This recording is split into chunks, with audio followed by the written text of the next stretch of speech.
अपने मोतिहारी सेंटर का पहला फेयरवेल दे रहे हैं। ये फेयरवेल थोड़ी बहुत विषम परिस्थिति में हो रही है, कुछ बहुत पारिवारिक तनाव की वजह से या कुछ अपने पर्सनल प्राइवेट मैटर की वजह से कुछ थोड़े टाइम के लिए या तो ये ब्रेक हो रही है या ये आज के बाद से ये चीजें नहीं कंटिन्यू हो पाएंगी, लेकिन ये फेयरवेल हो रहा है ऑन अ गुड नोट।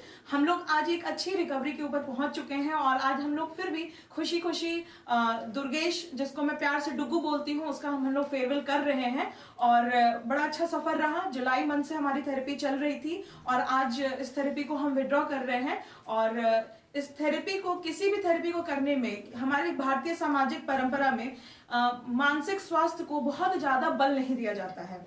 तो ऐसे पिछड़े प्रदेश में रहने के बाद, पिछड़े शहर में रहने के बाद जहां पे मानसिक स्वास्थ्य को बहुत ज्यादा तवज्जो ना दिया जा रहा है और ऐसी जगह पर अपने नाती का ट्रीटमेंट के लिए अगर कोई ग्रैंड पेरेंट्स अगर बहुत ज्यादा अगर मेहनत करते हैं, पेरेंट्स भी बहुत मेहनत करते हैं क्योंकि पेरेंट्स तो एजुकेटेड हैं, वो मेहनत करेंगे क्योंकि चीजों को समझ रहे हैं, लेकिन आप उस जनरेशन से एक जनरेशन गैप को आपने भरने की कोशिश की और इस मानसिक जटिल समस्या को ठीक करने के लिए जो आपने एड़ी चोटी कदम लगाया, वो मैं डुग्गू के नाना जी और नानी जी को मैं बहुत बहुत बधाई देती हूँ कि इन लोगों की वजह से आज हम लोग इस सक्सेस को पा पाए हैं और इनकी स्ट्रगल की वजह से आज हमको ये मुकाम हासिल हुआ है। मैं तो आज, क्योंकि बहुत जल्दीबाजी में आप लोग मेरे चैनल पे देखते आए हैं कि जो भी मदर या ग्रैंड पेरेंट्स ने बहुत मेहनत की है अपने बच्चों के ऊपर और अपनी मेहनत के बल पर जो ये रिकवरी लेकर के आ पाते हैं, हम उनको एक टैग लाइन देते हैं, मेरे लिए डुग्गू की नानी मदर इंडिया है। और ये तो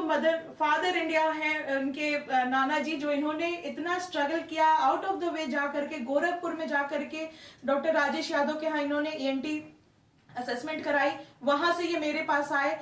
उस सेंटर पे इन्होंने मुझे इतना मोटिवेट किया कि ठीक है आपका सेंटर खुल रहा है पर आप थेरेपी करिए। इन्हीं का शायद मोटिवेशन है कि आज इस सेंटर पर थेरेपी शुरू हुई और वो नाती है इनका जिनके साथ मैंने पहला थेरेपी इस सेंटर के ऊपर शुरू किया और आज पहला फेयरवेल मैं यहाँ पर दे पा रही हूँ।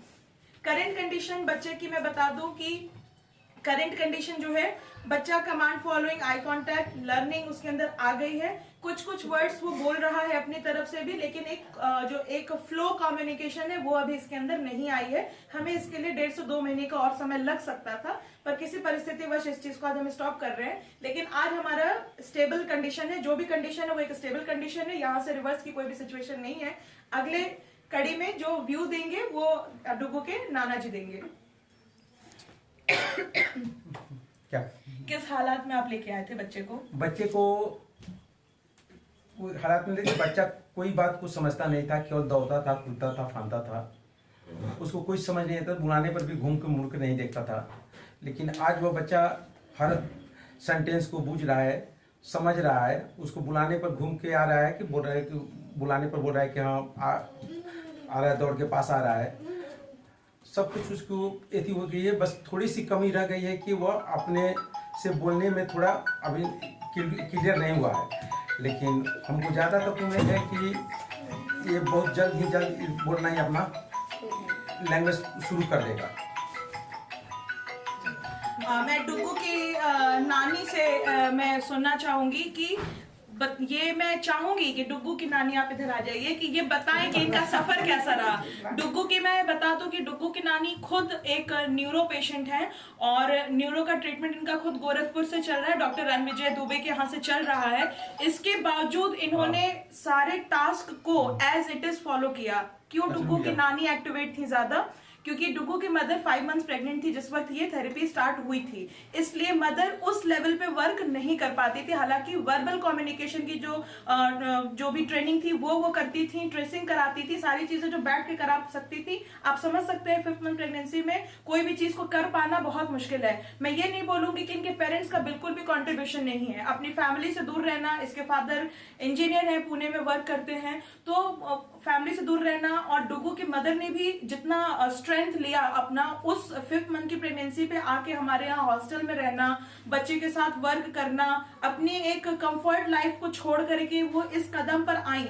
और नानी जी ने इतना किया कि किसी भी चीज की कोई कमी नहीं होने दी, किसी भी तरह के टास्क को किसी भी तरह से इतना पेन हुआ। इनका खुद का भी फिजियोथेरेपी हमारे सेंटर पे चला है और मेडिसिन चली है। सारी चीज के साथ सारे दर्द को बर्दाश्त करते हुए इन्होंने हंसते हुए, आज भी ये हंस रही हैं और हंसते हुए ही हमेशा ये दिखी हैं और बहुत कर्तव्य परायण महिला है ये। और बहुत अच्छे से इन्होंने, आज हम जिस भी रिकवरी पर आ पाए हैं वो इनकी मेहनत से हम लोग यहाँ पर आ पाए हैं, तब जाकर के हम इस रिकवरी को लेकर के आ पाए हैं। हम चाहेंगे कि थोड़ा डुगू की नानी थोड़ा शर्मिली हैं तो अपना बोले कि इनका यात्रा हमारे साथ कैसा रहा। अपनी भाषा में जैसे बोलते हैं, बोलिए आप जो भी चाहें, जो आता है वो यात्रा सफल रहा। बहुत अच्छा है। बोलो यात्रा सफल रहा।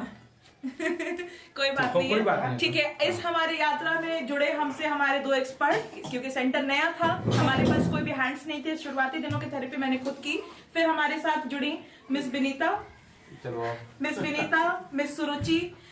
इन लोगों का जर्नी हमारे साथ कैसा रहा, कैसा लगा? पहला ट्रेनिंग है आपकी लाइफ का, अपनी कॉलेज के साथ कैसा लगा? और डुगू के साथ भी बहुत अच्छा लगा, उनको इसके थेरेपी करके भी बहुत अच्छा लगा, क्योंकि बहुत जल्द डुगू अपने लाइन बाई लाइन हर परिस्थिति में आगे बढ़ता जा रहा था, ना कि वो कभी पीछे हो पाया है। हमेशा कुछ ना कुछ नया सीखते ही जा रहा था। डुगू के साथ तो मुझे थेरेपी करके बहुत ही अच्छा लगा। हाल फिलहाल में हमारे साथ जुड़ी हैं मिस सुरुचि। तो सुरुचि, आपको कैसा लगा? ये जर्नी आपकी बहुत लंबी नहीं रही डुगू के साथ, लेकिन आपको कैसा लगा? मुझे भी बहुत अच्छा लगा डुगू पे वर्क करके। मिस विनीता और मिस सुरुचि हमारे साथ LND कॉलेज, जो यहाँ का लक्ष्मी देव नारायण कॉलेज है, उस कॉलेज से कैंपस सिलेक्शन में ये बच्चे हमारे साथ जुड़े हैं और ये बहुत साहस और पॉजिटिव वाइब्स के साथ जुड़े हैं और बच्चे के साथ बहुत अच्छे से बिहेव करते हैं। और उसकी वजह से भी ये रिकवरी लेकर के आ पाई है कि मैंने जो भी इंस्ट्रक्शन दिया उस इंस्ट्रक्शन को ये लोग भली भांति फॉलो करते आए और आज डुगू यहाँ पर आ चुका है।